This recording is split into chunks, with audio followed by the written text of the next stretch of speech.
Hello friends, Samuel Graham doing TCGs yet again, coming at you with another slightly different one. First off, cool thing, I added this new fancy little setup off to the side. I got my little logo above my face. I'm kind of scooched over a little bit, and I got a little spot for like logos of a particular game I might be talking about if they let you use it. Some of them don't. That's okay. With that in mind, also pointing out, part of the reason I did that was I actually have a new top-down camera that is pretty neat that I got from my good friend, the Scheming Skeleton. Check out his YouTube channel. It comes and goes kind of with how busy he is in the real world, how much video he gets to make, but he's got a cool podcast, the Bone Zone, that he puts out, in addition to other things. But yeah, he messaged me and was like, hey, I want to send you this camera. And I was like, I've got the perfect use for it. It's an upgrade over, as I put it, Bubba's pretty good camera that I had before that I was using for this. So this one, I've already been fiddling with it a little bit this afternoon. There's some things I might tweak about it, but it's definitely an improvement. There might be a little bit of, as with any of my new equipment, a little bit of different like changes, tweaking that goes on, but it was already pretty impressive. Inside of the package too, he sent me a couple other cool things. He sent me a few magic cards that were already exciting. Some stuff that I was particularly excited about, this Thalia, Guardian of Thraben. The Alicia who smiles at death, and Adriana. Like a bunch of these are going straight into my like commander pool of stuff that I want to play with. So I was super excited about that.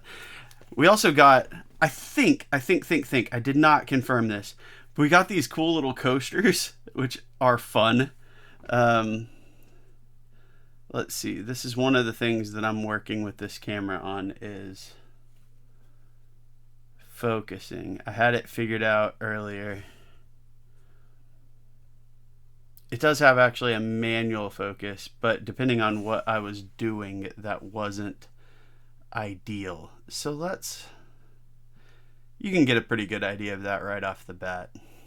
So that's pretty cool. I think the art style seems right for this other pack of cards he sent me, because he said I would appreciate how questionable the card quality was for these. So we've got Fungal Farmer, Kamiko, here's the other side of it. We were talking about physical card quality. I actually really kind of like the art on all this. It's pretty good. But man, like, these are copyright 2001 cards, the whole lot of them, and they are super duper dinged up. But I don't know if I mentioned this on here. I had talked recently about how I had a little bit of I told somebody that I thought certain cards were thicker than others, and they were good grief, how could you feel that difference? These feel very, very... I brought it up again that they felt thin, talking to Jordan, the Scheming Skeleton. The only true Scheming Skeleton. Come on. There are imitators out there who are being unpleasant, let's put it that way. But Jordan is the real one. But a bunch of these are kind of like, they feel flimsy. I kind of like the art. It's fun, but they feel flimsy. I was like, is there even a core in these? His comment was, it seemed like they were just printed on like home photo printer paper. So going through these, I told him I was going to rip one of these on camera to get a good look at what the innards of it were. And the centering's way off on a bunch of these too. There's not a whole lot of consistency there. Okay. I think that if I'm going to rip one of these, this one feels the flimsiest. That's the other thing. They're not completely uniform in that. But my least favorite art is probably this rat poison. So I think, if, as I discussed with him, if I'm going to rip one, it needs to be this one. So let's dig in there and take a look before we go into the rest of my video. I think I was right. If there is, it is extremely thin. I think that is literally just 2 layers of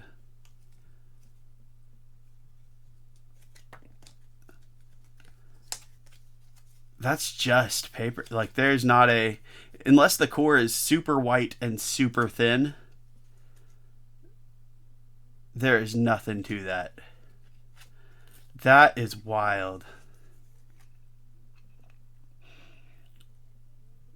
Yeah, so Jordan, I think we were right. I think that we were right on track with all of our comments on these cards. But it's fun. Like, the art's great. Please do not take this the wrong way. The people who put a lot of work into this put a lot of work into the actual production. Like, the templating's fine from my perspective, and the art's good. It's just the physical cards that they don't have a ton. I mean, they buy the, card stock or whatnot and tell them what to print it on, but that's not personal craftsmanship. The personal touches are fine. It's just that material. Oh, that's wild. That's fun. So we've got that.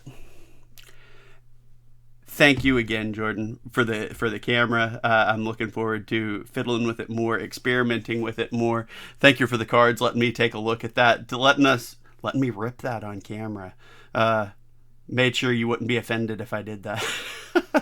So, all that in mind, what we have next, I'm going to do a quick little recap of my ProQuest adventure today for Flesh and Blood. So, what we did here, almost pulled out I traded for this today. I didn't win or pull it. It's the cold foil, the tournament prize one. So, it will not shock many people hearing me talk. My favorite is Dorinthia. And that is what I walked into that tournament with. So one funny thing, we did that. We got the Dawnblade, Skullcat. So with legendaries and stuff like that, for my deck, I'm not super picky about which version of it I have. Especially if it's the one I'm playing with, I kind of tend towards not going for the, like, I have a cold foil Skullcap that's not in my deck. I want to stash that away somewhere. But I had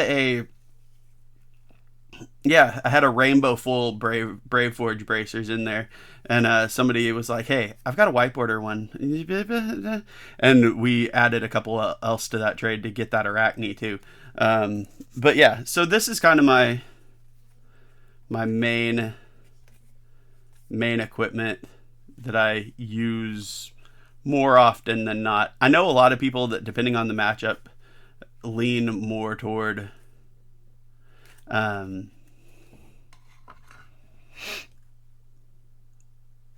that is actually a sideboard card. Lean more towards the Tunic. Sorry, completely blanked, which is in my sideboard, but it's not one of my go-tos. Just kind of flipping through it, the deck is overall, there are a couple people that I watch a lot of, the card guys, Josh Lau, he's a big influence on this deck. But basically, if somebody pops up talking Dorinthia, I'm paying attention and looking at their tech and seeing what kind of stuff I want to switch in and out.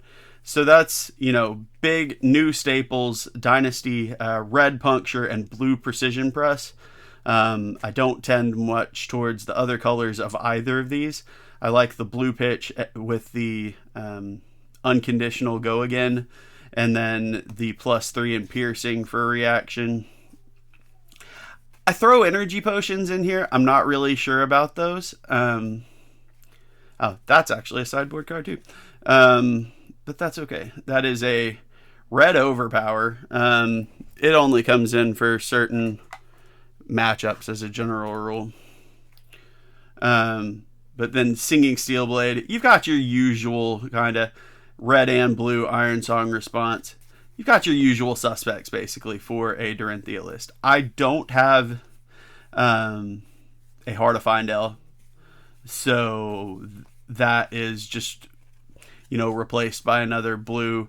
And then I just, fiddle in and out with certain cards. Like I've got a ton of shunts in sideboard, only one main board, a bunch in sideboard, along with a couple of Sink Below. We've got Iron Song Pride, which I still can't quite get the knack of. This card almost literally lost me. Okay, no, I made a bad decision. So kind of looking through the deck, the stuff we got. So my first round, I got paired into somebody I hadn't met before, who was a very pleasant player, actually. Had a very good time playing Dromai. So I was super nervous going into that one. But that game ended up being my only win of the day. Managed to build up a ton of counters and just start swinging pretty hard on that one. To a point where the person just couldn't get rid of them. The dragons came out at the wrong time, so I was able to easily kill and manage the field of dragons until the point where I had enough counters that it just didn't matter if I tried. So that worked out well. My second matchup was against a Dash. That game went okay. I think I ended up losing with him at 10 health, but it kind of started closing the distance toward the end. Was a boost dash, and I just hit a point where I couldn't get the blocks in right.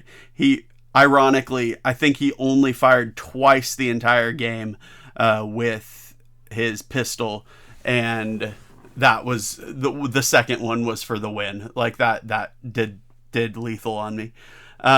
Third game was a draw against Oldham, funny enough, which is another matchup that I kind of feared.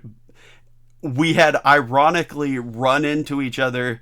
Granted, his deck list was significantly different at the time, but we had run into each other on Talishar and didn't realize until the end of the match, wait a minute, we know each other. And I narrowly won that game, but like we were joking about it after, I narrowly won that game, but that was a almost 70-minute game. So we were like, oh man, this is going to be a draw. This is going to time if we do that, which happened again.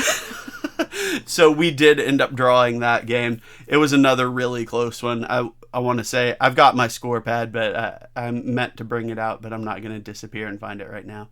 I want to say I was around 5 in the 5 ballpark, mid single digits, and he was slightly lower. Like we were both really, or he was at 6, that's what it was, and I got him down to 3 on last turn after turn had been called, like a completely pointless, meaningless thing, which was unfortunate that it didn't work out, that neither of us got a win there. And then round 4. And let me tell you this, I had a blast. Everybody I played with was a lot of fun. I had no opponents that were unpleasant. It was legitimately a joy, a pleasure to play with everybody. So any frustration is with either my own play or just, I don't enjoy playing against Oldham. Like, you know what I mean? Like, nothing against those players. They picked good decks and they played good decks well. And then, the last one was playing Dromai again. Iris Dromai, which I had run into once on Talishar kind of just kind of getting reps in kind of thing, and had issues with it. I did better this time. I lost with him at 1 health. I made a critical error in the last turn, not paying attention to that he still had 1 card in hand, and could attack 1 more time. So I pitched something that I really needed to be able to defend with. With 2 health left, I only ended up with a 2 block, and died as a result. So that was a little bit frustrating when I realized that I'd shot myself in the foot. Ultimately, I think I still probably lost that game in a few turns anyway. But it was still... I had a shot and I threw it away. It was kind of the general feeling of it. So that's what that was. So yeah, 1 win, 2 losses, 1 draw in my first ever ProQuest tournament. That camera is trying to autofocus right now, and it's kind of funny the way it's doing it. I think I calmed it down. It was trying to find something to focus on, and there wasn't really anything. That's actually really funny. Let's see if sliding my deck box over here helps a little bit. So yeah, it was a lot of fun too. The metal resource counter actually was a bigger hit than I thought it was. There were 17 players. I think I ended up in 17 total. I was in 12th place overall. My goal was top 8. Didn't quite make it, but I had a blast. Like I said, it was a good time. Stuck around, watched things go. I'm going to take a look at the top table. Had some footage, and I'm going to take a look at that, see about editing, maybe doing some commentary over the game, and see about posting those. The shopkeep, it's Border Then Games. Paul is the owner there in Murfreesboro, Tennessee. He was kind enough to give me the camera memory card to take a look at, possibly throwing those up just so if people want to see some of the games that went down.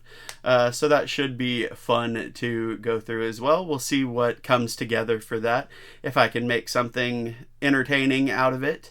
And we will... those won't be like regularly scheduled videos. I'll probably put those out sort of as bonuses. But we'll see. It'll be fun. I look forward to digging into the footage and seeing what we've got and what I can tell y'all about throughout the day. I was never on any of those tables, so you know, I'll be talking about other people's stuff, but that is all good. Anyway, thank you so much again, Jordan. Thank you. I really appreciate the camera.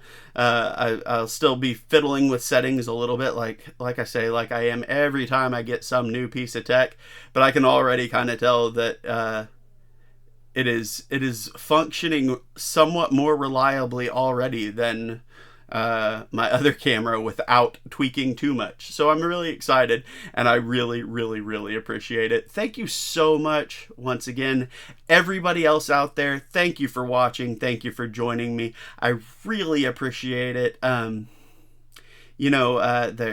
always say it, there's so much you could be spending your time on. So anytime you spend listening to me, watching me open packs, whatever it happens to be, I appreciate you for doing that. I hope you have a good time. Like and subscribe, all that jazz. Leave a comment if you do indeed like it. Tell me how your ProQuest went. Tell me if you are hitting up the calling in Indianapolis next week. I'm not going to be going. And I know there are other things going on there too. I know several people I know that are just like, hey, I'll be there. I'm not playing any big events, but I'm bringing different decks of different games. Let's just sling some cards. That's awesome. So, let me know. What are you doing? Are you doing that? Are you just having a general good time? I love to hear what everybody else is getting into as well. Again, everybody, thank you so much. Have a great rest of your day. Hope you have as good a time doing whatever you're doing as I did getting my hind parts kicked today. Bye, y'all.